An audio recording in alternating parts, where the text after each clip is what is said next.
Bonjour, j'ai le plaisir d'être avec Charles Saint-Pro. Vous êtes le directeur général de l'Observatoire d'études géopolitiques.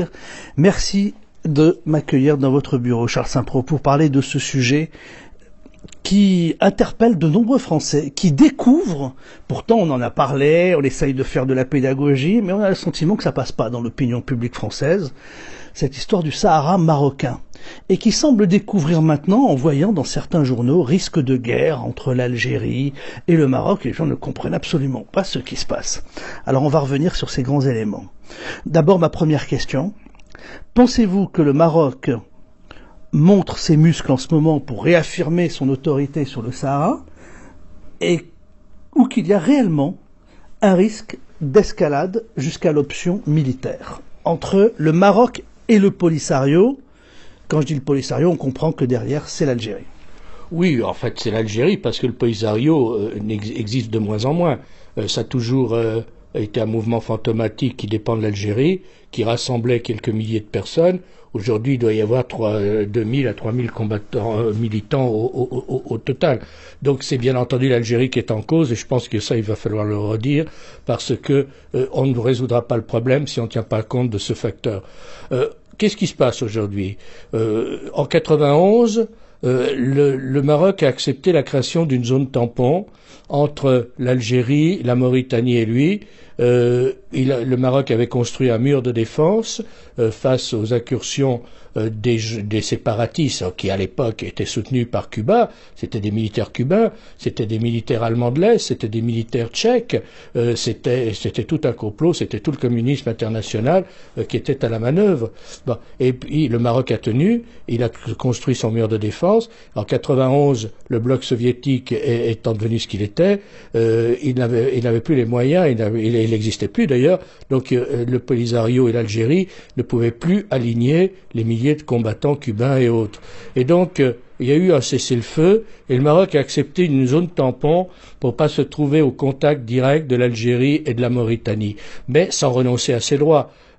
Cette zone tampon, c'est un no man's land, c'est-à-dire que les accords de 91 prévoient que ni l'armée marocaine ni les forces séparatistes ou les miliciens séparatistes n'interviendront dans cette zone.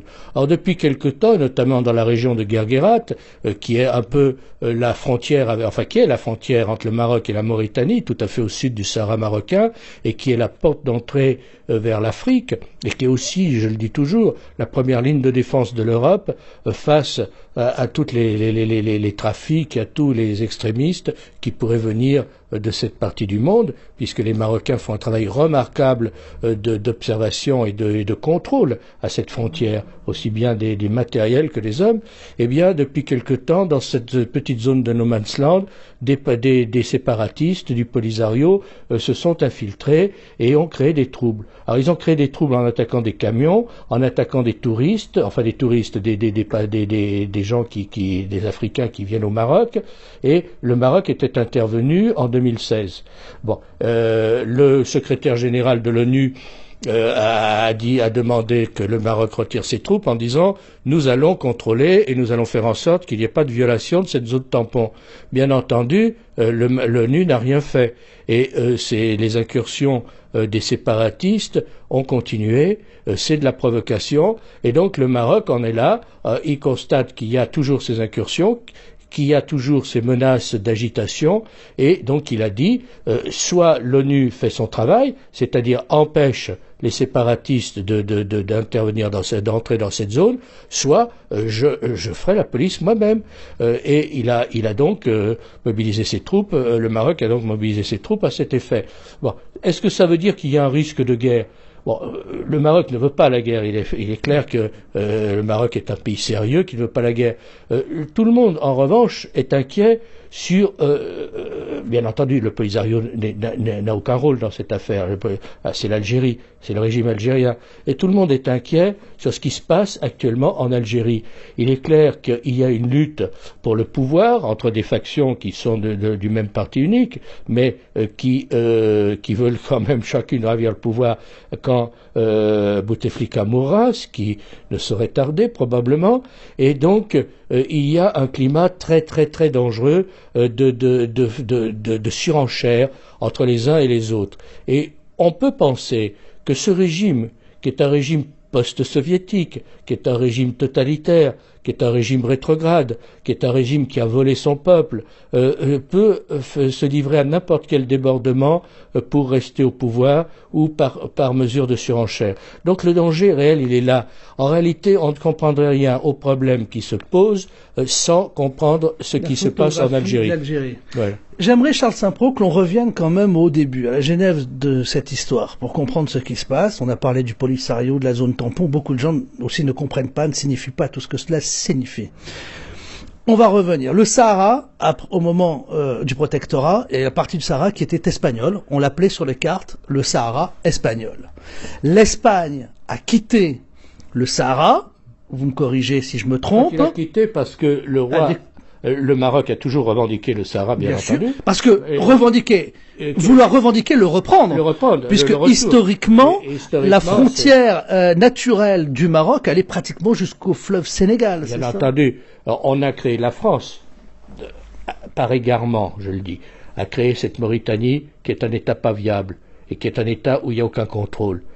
Qui est un État anarchique. Bon, la vraie frontière du Maroc, c'est le fleuve Sénégal. Je vous disais, je parlais historiquement. Bon, maintenant, admettons, il y a une Mauritanie. La frontière du Maroc, elle est entre la Mauritanie et le Maroc. Elle est vers Guerguerat, elle est dans cette zone. Bon, donc le Maroc a toujours été présent dans cette zone, bien entendu. C'est d'ailleurs le seule nation qui est constituée en État-nation depuis plus de 12 siècles et qui a toujours été exprimer sa souveraineté dans cette région. Bon, alors je voudrais rappeler que l'Algérie a de la convoite aussi cette région. L'Espagne brusquement a voulu tout faire pour essayer de conserver un droit de regard dans cette région.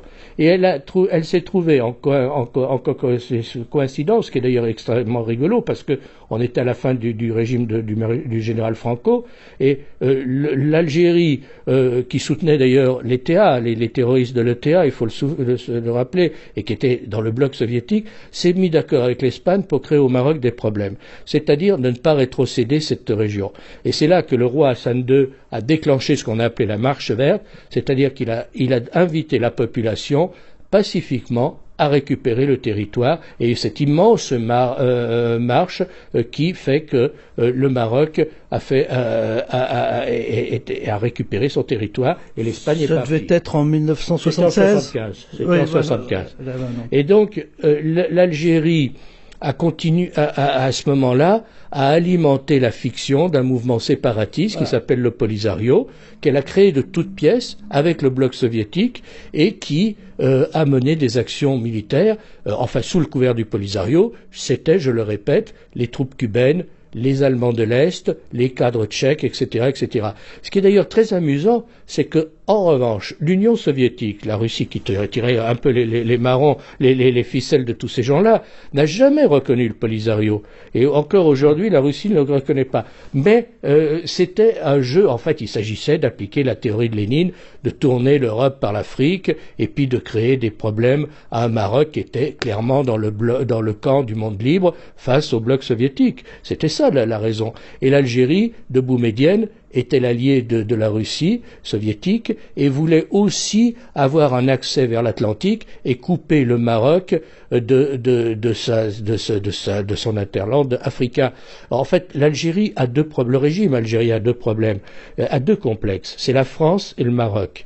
La France, pour les raisons qu'on connaît, on ne va pas revenir sur cette affaire, mais le Maroc, encore pire, parce que le Maroc est une vieille nation qui a 12 siècles d'existence, qui a une forte identité, et l'Algérie, il faut bien le dire, a été créée par la France. Il n'y avait pas d'Algérie avant que la France n'intervienne dans ces zones qui étaient des baies, plus ou moins des petites principautés, plus ou moins dépendantes des Turcs, etc. Bon. Et donc, il y a une haine et une jalousie à l'encontre du Maroc qu'on ne peut pas imaginer, notamment de la part du régime algérien, qui n'a jamais été capable de définir l'identité de son peuple. Est-ce que c'est un peuple arabe? Est-ce que c'est un peuple musulman? Est-ce que c'est un peuple arabo-berbère? Je pense que ce régime, dans tous les échecs qu'il a eus, a aussi un échec identitaire. C'est-à-dire qu'il n'a pas donné une identité à son peuple et il ne se positionne que par rapport ou que face à deux pays qui sont la France et le Maroc. Et donc, c'est dans les gènes du régime algérien, cette affaire de séparatistes au Sahara marocain. Le Polisario et le séparatisme a été créé par l'Algérie avec le soutien du bloc soviétique. Quand le bloc soviétique s'est effondré, le régime algérien a continué à faire marcher un peu comme le lapin du Racel. C'est sans fin. L'argent mis par le régime algérien dans la propagande, dans tout ce qui concerne la fiction de cette entité séparatiste est incroyable, puisqu'il y a des représentants de ce mouvement un peu partout dans le monde. C'est l'Algérie qui paye, bien entendu. Ils ont des bureaux, c'est l'Algérie qui paye, et ils ont surtout des associations, compagnons de route, communistes, gauchistes et autres, qui sont aussi payés. Vous savez, il y a 600 associations pro-Polisario, pro-séparatistes en Espagne. C'est-à-dire qu'on a l'impression que quand un type est au chômage et qu'il ne sait pas quoi faire, il va frapper à la porte de l'ambassade d'Algérie en disant « je vais ouvrir une boutique ». Donc tout ça est lamentable parce que, bien entendu, ça a un coût. Ça a un coût financier, et pour l'Algérie et pour le Maroc, qui est bien obligé aussi de consacrer d'importantes parties de son budget à la défense. Ça a un coût parce qu'il n'y a pas du coup d'union du Maghreb sur le plan économique, il n'y a pas d'intégration économique, d'autant plus que le régime algérien ne veut pas qu'il y ait d'intégration économique. Car si on dit intégration économique, ça veut dire qu'il y a liberté de commerce, qu'il y a transparence. Or, ce régime est un régime prédateur qui vole à longueur de temps son peuple. Vous savez, en Algérie, il y a un général pour le pétrole, un général pour le sucre, un général pour les carottes, un général... Bon, et tous ces gens-là touchent des bakchiches, bien entendu. Donc, ils ne veulent pas que ça change. Je pense qu'il faut bien voir une chose, c'est qu'on a un régime qui est un régime prédateur, qui ne veut que rien change. Et pour que rien ne change, il continue à maintenir cette fiction du séparatisme contre le Sahara marocain, avec quelques complicités qui sont de moins en moins nombreuses, parce que il y a eu une époque où tout le bloc communiste aidant, plusieurs dizaines de pays avaient reconnu l'entité séparatiste. Aujourd'hui, il y en a 25 dans des pays aussi peu recommandables que la Corée du Nord, que le Venezuela, que le Zimbabwe, que Cuba. En fait, c'est toute l'arrière-garde des monstruosités du communisme qui soutient encore cette affaire. Et c'est pour ça que la communauté internationale a une grande responsabilité de ne pas taper de poing sur la table et de ne pas dire à l'Algérie que ça suffit. Alors, pour expliquer donc encore, cette zone, le Sahara, convoitée par l'Algérie, plutôt que l'Algérie y aille directement et tente d'envoyer son armée ou ses troupes, elle a créé ce mouvement indépendantiste, baptisé le Polisario, séparatiste, comme vous nous l'avez expliqué, donc entièrement financé par l'Algérie. Mais vient de se passer quelque chose. C'est que l'Algérie vient pratiquement de reconnaître, alors qu'avant l'Algérie faisait semblant, je dis bien semblant, de ne pas avoir trop de liens avec le Polisario, l'Algérie vient pratiquement de reconnaître ses liens avec le Polisario. Et le roi Mohamed VI du Maroc vient aussi de taper sur la table très fermement en disant que finalement c'est l'Algérie qui finance le Polisario, c'est l'Algérie qui arme le Polisario. On a l'impression que le jeu de dupes là de l'Algérie est en train de s'effacer, c'est carrément Maroc contre Algérie que l'on discute. Oui, parce que la fiction séparatiste, c'est dégonflé. Voilà, c'est ce que je voulais... C'est le sens de ma question, Charles. C'est totalement dégonflé parce que les séparatistes, d'abord, il y a beaucoup de gens qui fuient les camps de Tindouf où quelques milliers de pauvres originaires de ces territoires avaient été parqués par les Algériens. Les militants eux-mêmes n'y croient plus beaucoup. D'abord, beaucoup ont vieilli et les jeunes ne sont pas prêts à se lancer dans cette affaire. Donc, l'Algérie est obligée de monter au créneau. Et c'est clair qu'aujourd'hui, comme toujours, il y a toujours eu une confrontation algéro-marocaine. Et je pense que la duperie, et ça on le constate encore dans le dernier rapport du secrétaire général des Nations Unies chaque année, le secrétaire général des Nations Unies, qui a un envoyé spécial pour le Sahara marocain. Actuellement, c'est M. Koller, qui est l'ancien président allemand, qui chaque année il fait un rapport qui est soumis au Conseil de sécurité et qui vote une résolution, qui suit ou pas ce rapport d'ailleurs. Et on voit dans ce dernier rapport que M. Guterres, qui est pourtant un homme éclairé, plus que son prédécesseur, fait de la haute voltige et de l'équilibrisme, c'est-à-dire qu'il ménage la chèvre et le chou. Je pense que c'est très malsain. C'est très malsain, et lorsque M. Guterres invite l'Algérie à s'investir davantage ça veut dire que, bien entendu, il faut négocier, enfin, c'est un problème algéro-marocain, mais il ne le dit pas clairement, et il laisse quand même à l'Algérie une possibilité de dire, ah, mais nous, on n'est pas concernés. Je pense que tout cela est très mauvais, et je pense qu'il est temps que les puissances, parce que l'ONU, les Nations Unies, ce n'est pas M. Koller, l'envoyé spécial du secrétaire général pour le Sahara marocain. Ce n'est pas le secrétaire général qui n'est l'ONU, c'est d'abord les 5 membres permanents. C'est d'abord les nations, c'est les États. Et les 5 membres permanents. Et c'est le Conseil de sécurité, et c'est les 5 membres permanents. Aucun de ces 5 membres permanents, je le précise, je le redis, ne reconnaît l'entité séparatiste. Et tout le monde, in fine... Même la Chine? Bien entendu, même la Russie? Bien entendu, parce qu'ils ont aussi des problèmes de séparatisme. Et donc ils savent très bien le danger qu'il y aurait. Donc ni la Russie ni la Chine ne veulent entendre parler de séparatisme. Et ni la France. Alors la France a toujours soutenu le Maroc, et j'espère qu'elle continuera à le soutenir. Historiquement, mais ce que je veux dire, même si la France se mettait à prononcer ce mot, que diraient nos amis bretons et corses? Bien entendu. Et donc tout le monde sait que c'est une duperie. Tout le monde sait que c'est un vieux conflit artificiel créé par l'Algérie et qui n'a plus aucun sens. Donc je pense que, nonobstant ce rapport du Conseil du secrétaire général, qui est nègre blanc, qui est de l'équilibrisme et qui ne permet pas. Et alors il dit le conflit du Sahara n'a que trop duré, il faut y mettre un terme. Alors, tout le monde est d'accord. Il enfante une porte ouverte. Mais maintenant, c'est aux grandes puissances, c'est aux puissances de prendre leurs responsabilités. C'est-à-dire les États-Unis, la France, la Grande-Bretagne, la Russie et la Chine. Il est temps de dire ça suffit, il faut une solution. D'autant que cette solution existe. Le Maroc a proposé un plan de sortie de crise, qui est un plan d'autonomie. Il garde bien entendu le contrôle militaire du territoire, mais il accorde à ces régions, qui sont assez particulières, puisque c'est le Sahara, une large autonomie. Je crois que l'intelligence et la sagesse voudraient que l'on se précipite sur le plan marocain pour mettre un terme à un conflit qui n'a que trop duré. Toute cette région sahélo-saharienne est aujourd'hui en ébullition. C'est un danger absolu, on sait ce qui se passe au Mali, la Mauritanie n'est pas contrôlée, le Niger est en danger, l'Algérie peut exploser d'un jour à l'autre.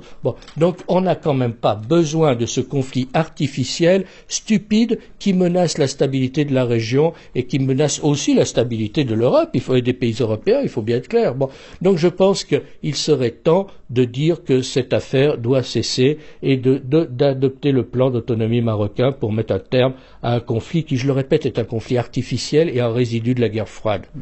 Alors Charles Saint-Pro, vous êtes le directeur de l'Observatoire d'études géopolitiques et on parle évidemment de ce conflit dont on parle beaucoup depuis quelques jours entre le Maroc et l'Algérie.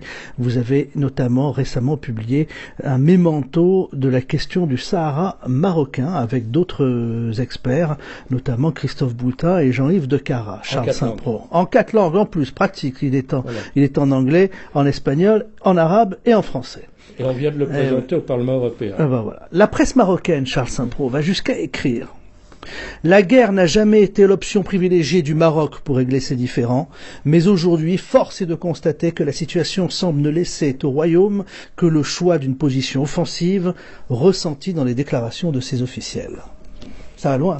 Oui, alors il faut toujours se méfier de ce qu'écrit la presse, voilà, et puis la presse marocaine est très patriotique, donc elle en rajoute peut-être un peu. Le Maroc, je le redis, c'est une vieille nation, et il a la sagesse des vieilles nations. C'est qu'il sait très bien que on ne résout pas les problèmes par une guerre, que les guerres défensives sont toujours justifiées, bien entendu, mais que ce n'est jamais la meilleure solution pour résoudre des problèmes. Le Maroc, d'ailleurs, a proposé, je le répète, ce plan d'autonomie, le seul plan aujourd'hui de paix sur la table, c'est le plan marocain. Hein, il existe.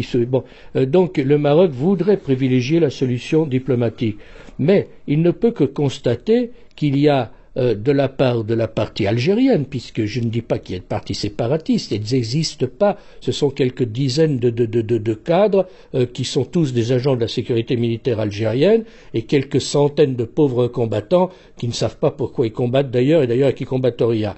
Bon, donc c'est l'Algérie qui est en cause. Eh bien, le Maroc voudrait tout à fait mettre un terme à cette affaire parce que ça envenime les relations entre les deux pays. On sait que des événements comme ce qui s'est passé à Hoceima ou dans certaines petites villes qui ont des problèmes économiques graves au Maroc, ont été attisés par des agents algériens. Il y a une déstabilisation constante, une volonté de déstabilisation constante du régime algérien contre le Maroc. On a l'impression que ce régime, qui a tant de problèmes à l'intérieur, qui est quand même au bord de la faillite, avec un pétrole à $40, alors qu'il lui faudrait un pétrole à $120 pour boucler ses fins de mois. Ce régime qui est moribond n'a qu'une obsession, c'est d'embêter le Maroc, et ça devient parfaitement ridicule. En conclusion, ce qui m'inquiète le plus dans votre analyse, Charles Saint-Preux, vous dites évidemment, il ne faut pas avoir peur du Maroc, qui est une nation responsable. La guerre ne sera jamais utilisée par le Maroc, sauf en dernier recours. Comme s'il est attaqué, évidemment, oui, non, mais si on dit sauf en dernier recours. Mais ce que je crains le plus, il défendra, mais je dis, il gagnera comme il a toujours gagné, oui. Parce que en 63, le Maroc a gagné. En 75, il a gagné, et dans les années 80, eh bien, il a fini par gagner. Alors, ce qui m'inquiète le plus maintenant, si vous voulez, c'est la situation en Algérie, avec ce jusqu'au boutisme, cette situation de guerre des clans, où là, finalement, ils n'ont rien à perdre. En fait, le régime est à bout de souffle, donc il n'a rien à perdre. C'est ce que vous... et effectivement, un régime à bout de souffle, un régime totalitaire, qui a autant volé, car il a volé son pays d'une façon qu'on ne peut pas imaginer. Et si l'Algérie est dans l'état lamentable qui est le sien aujourd'hui, c'est bien parce que son régime n'a rien fait non seulement pour son développement, mais qu'en plus il a volé les dividendes du pétrole qui étaient énormes. Or aujourd'hui, l'Algérie avait 3 ans de réserve financière. Ils ont, depuis la chute du prix du baril, ils ont tapé dans ces réserves. Et aujourd'hui, il n'y en a plus. L'Algérie va devoir se réendetter. Elle va devoir passer sous les fouches caudines d'un certain nombre d'institutions internationales. Et donc, ce régime est vraiment moribond. Et soit ce régime s'en va et laisse la porte à une nouvelle Algérie qui pourrait se développer et ce que tout le monde souhaite, soit ce régime va s'enfermer dans l'aventure et dans le jusqu'au boutisme avec tous les dangers que ça comporte. Vous avez un pays où 80% des jeunes sont au chômage. Et quand on dit 80%, ça veut dire pratiquement tout le monde, parce que bon, je vois pas ce que font les 20 autres %, sauf ceux qui sont dans la police et dans l'armée. Bon, vous avez un pays où il n'y a pas de perspective d'avenir. Chaque jeune Algérien n'a qu'une idée, c'est traverser la mer et de venir soit en France, soit en Belgique, soit au Canada, soit en Australie, soit sur la Lune, mais n'importe où, sauf en Algérie. C'est un fiasco total. Vous avez des irrédentismes qui se sont réveillés parce que ce régime n'a jamais su faire l'unité nationale. Donc ce régime est vraiment très menacé et l'Algérie est très menacée. Et le problème, c'est que lorsque vous avez un État voyou, lorsque vous avez un État qui est un État prédateur, il peut se lancer dans n'importe quelle aventure. Il s'est déjà lancé dans des aventures, parce qu'il faut se souvenir que des élections qui avaient donné une majorité au parti islamiste, qui n'était pas parti terroriste, ont été cassés le fils a été cassé par l'armée, qui a déclenché une guerre civile artificielle qui a fait 200 000 morts. Le régime algérien est prêt à se battre jusqu'au dernier Algérien pour rester au pouvoir. Et il s'en fiche s'il y a encore 200 000 morts, 300 000 morts, 400 000 morts, du moment qu'il reste au pouvoir, du moment qu'il continue à être à ce régime prédateur, dont d'ailleurs on sent les prémices de la fin, parce que il y a de plus en plus de ministres algériens et de cadres algériens qui achètent des appartements à Paris. Moi, j'habite dans un quartier peu proche d'ici, où j'en vois à peu près un par mois, et ils mettent d'ailleurs leurs enfants, ce qui est d'ailleurs assez hallucinant, dans les écoles catholiques privées. Donc, on voit à peu près la sincérité de ces gens-là. Merci Charles Saint-Pro. Et voilà, vous êtes incontestablement celui qui connaît le mieux le monde arabe. Vous avez travaillé avec Yasser Arafat, dont vous avez été le conseiller. Vous travaillez avec Saddam Hussein, qui était votre ami. Oui, voilà, c'est ça. Avec d'autres chefs d'État, hein, vous êtes en contact même régulier en Égypte, au Maroc, d'autres. On vous connaît vraiment dans tout le monde arabe. Et vous êtes vraiment celui qui connaît le mieux cette question. Merci de nous en avoir parlé, Charles Saint-Pro. Vous êtes le directeur de l'Observatoire d'études géopolitiques. Vous publiez de nombreux ouvrages. On va sur vos sites, on les retrouve très facilement, notamment ce mémento de la question du Sahara marocain. Et on a parlé de ce sujet d'actualité, à savoir la tension qui est à son paroxysme, qui est à un degré très élevé entre le Maroc et l'Algérie. Y a-t-il un risque de guerre? Pourquoi? Comment? Que peut-il se passer? Vous avez répondu à toutes ces questions. Merci, Charles Saint-Pro. Merci.